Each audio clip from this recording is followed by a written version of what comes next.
और कर लेता हूं।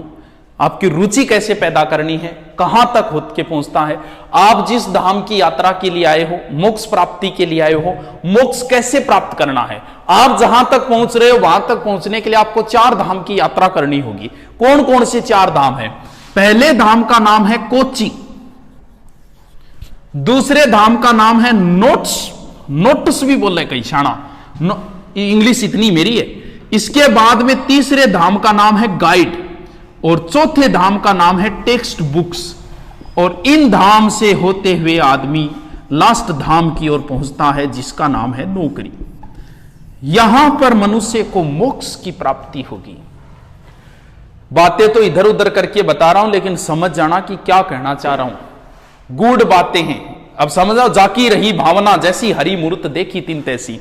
अब आप समझोगे कि मैं क्या बता रहा हूं और क्या, क्योंकि जैसी भावना है वैसे ही समझोगे। फिर बता तो अनडायरेक्ट डायरेक्ट रहा हूं, लेकिन समझ जाना।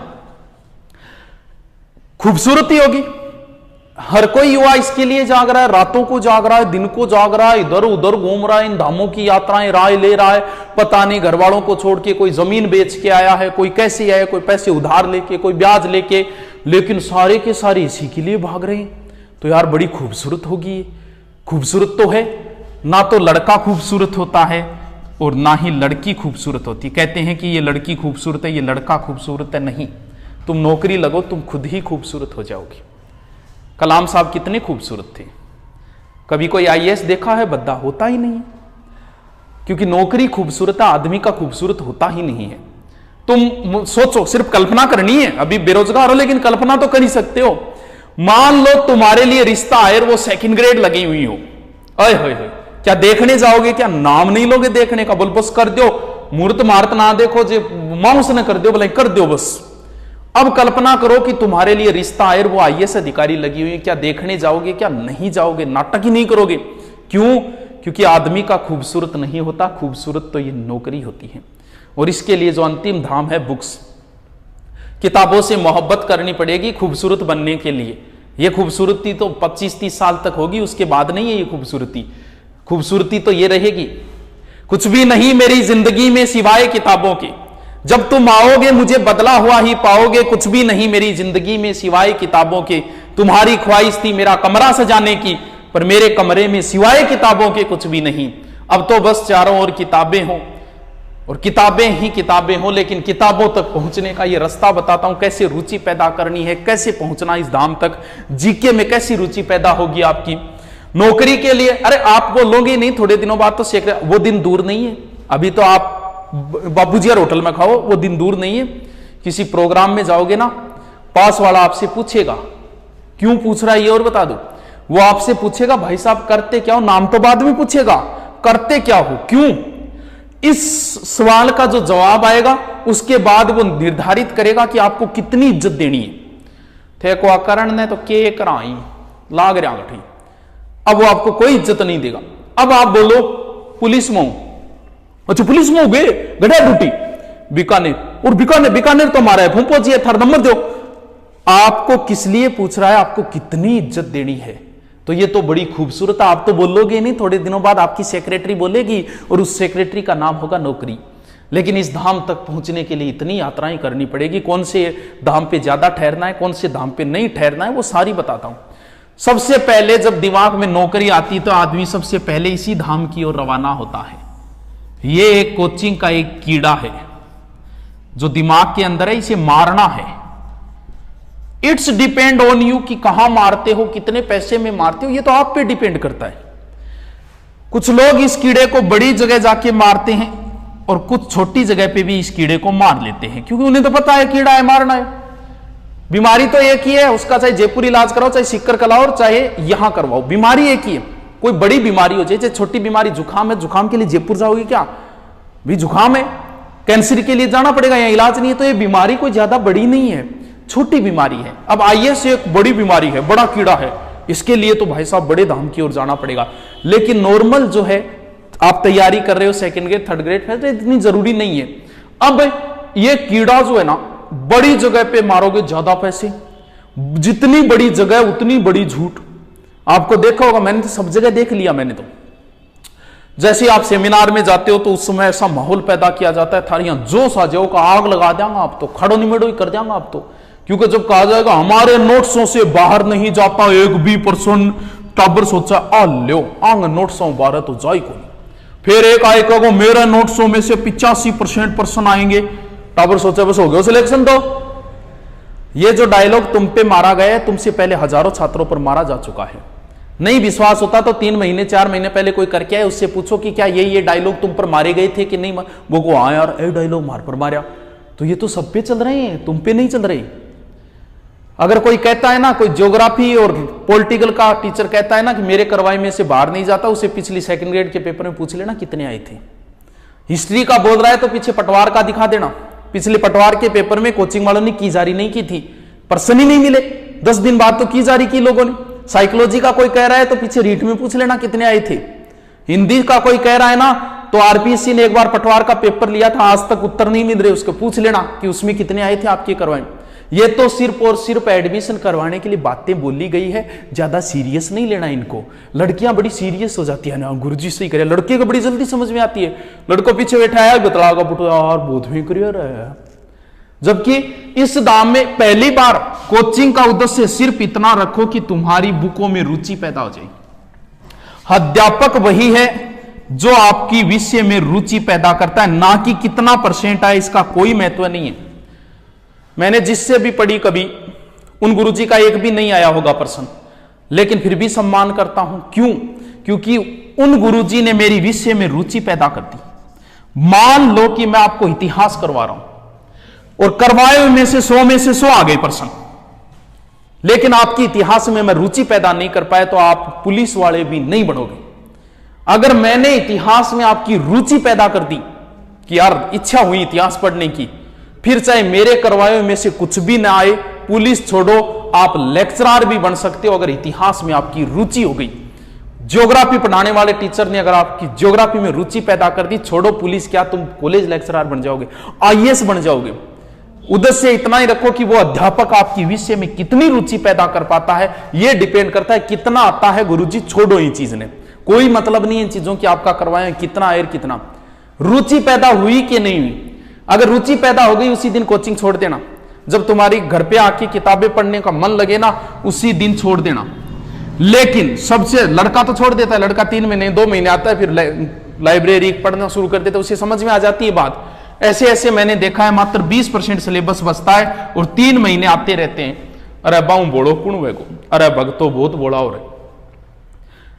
एक टॉपिक बता दो मुझे, ज्योग्राफी, हिस्ट्री, कल्चर, साइकोलॉजी, किसी का भी कि यूट्यूब पर नहीं है। एक टॉपिक सिंगल गिना दो कि ये टॉपिक सर यूट्यूब पे नहीं है।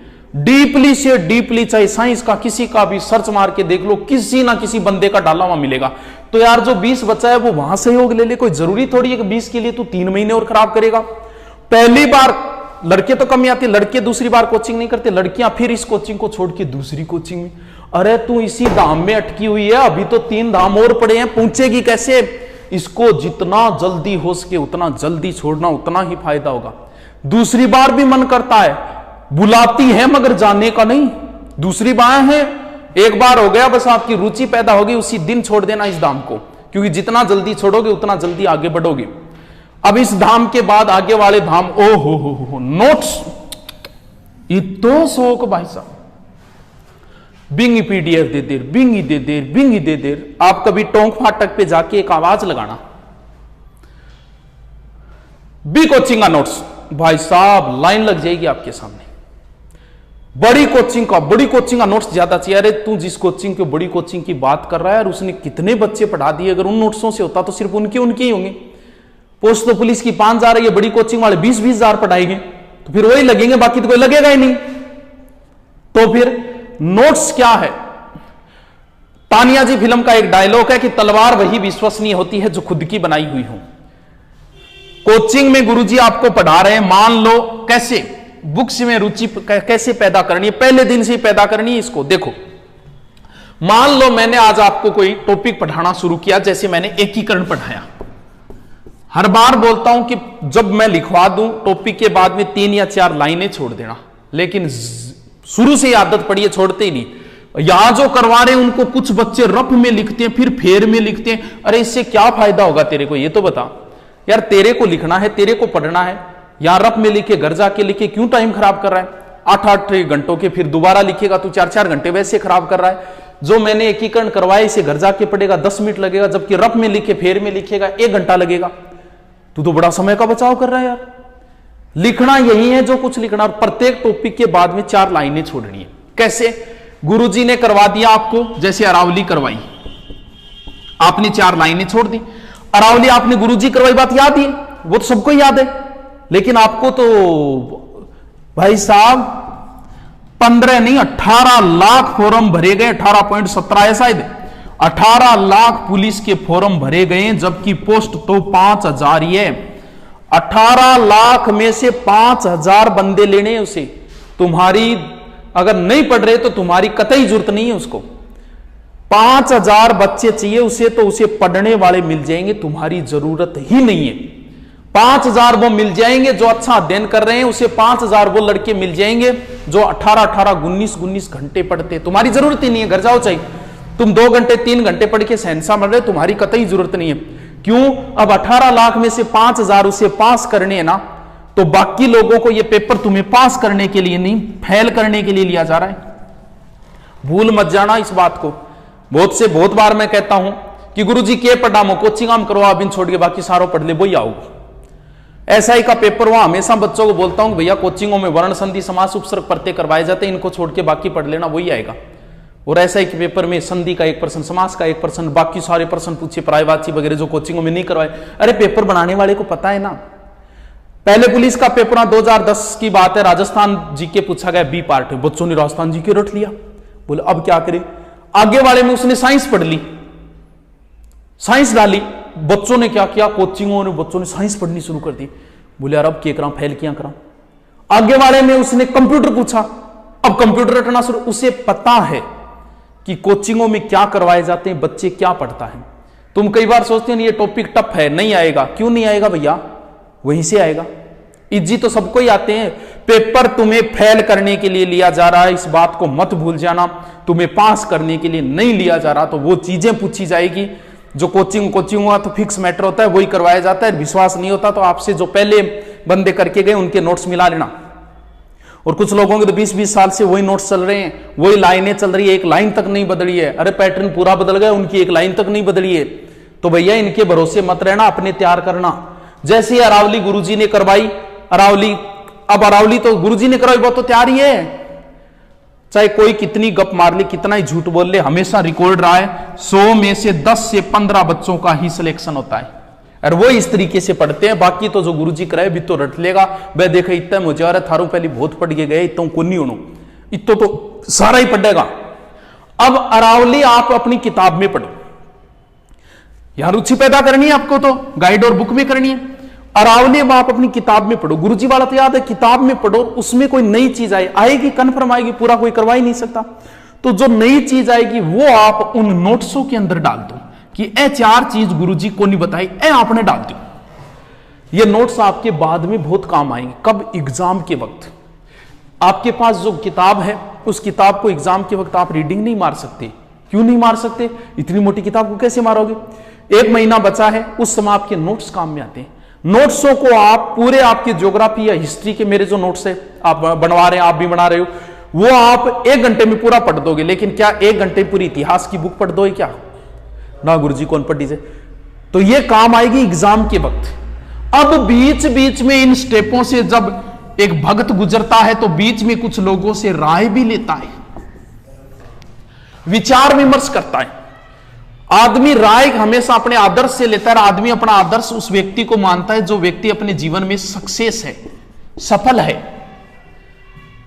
अब सफल आदमी की कुछ लोग राय बढ़िया देंगे आपको कि इस तरीके से तैयार करो, लेकिन 90% लोग तो इस तरीके की राय देंगे कि जैसे वो तो एक महान आदमी है, ऑटोमेटिक ही सिलेक्शन हुआ है। प्रतियोगिता दर्पण में आईएएस की इंटरव्यू आते हैं, मैं हर बार पढ़ता हूं।